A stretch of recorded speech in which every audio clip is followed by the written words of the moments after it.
Mayong adlaw ni ana puntaan ning atong ang kaon-kaon episode guys.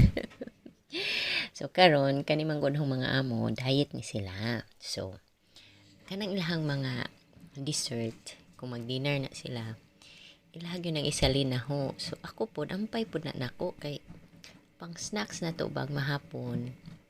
So ato dayong kanon no tilawan na to dayon duha ni sila ka flavor normally pero gipili sa nahon ng usap. Pero nakalimot ko singan ana ni Ja. Pero lamion gyud na siya guys. So, sige po taglingi-lingi ani nga to ang pikaside kay naamang po bagtok nga sigig pangayo.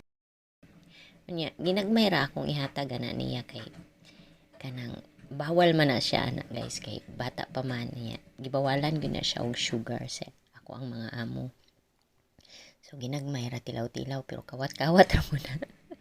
Kung makita niya akong amuan niya niya akong video karon. Aw. Kasabaan daan ni. Pero sige na laman, gamay ra man pod. Gipatilaw na to kay luoy man pod naibog si Ja. Kay ako ray kaon-kaon. Prutas man gud diha guys aho tamis man cake man aho So naibog gid siya.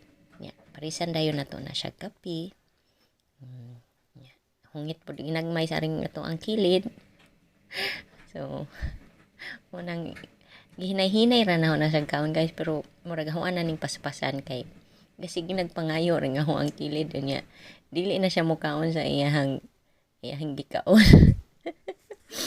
Nya kanihong video, ang purpose ani lingaw-lingaw ra niya wala ko gapaibog. Gapalaway ra. Bitaw. Kibaw kung di mo maglaway na kay pila ra pa ng cupcake ka man taon na eh. It's an ordinary cupcake raman ko na. So, wala lang gi-share ko po na ako ning akong lingaw sa ako ang snack time na ho kauban ng ako ang bagtok. So, happy na kayo kini busog-busog na. Like ko no mo, share ko no.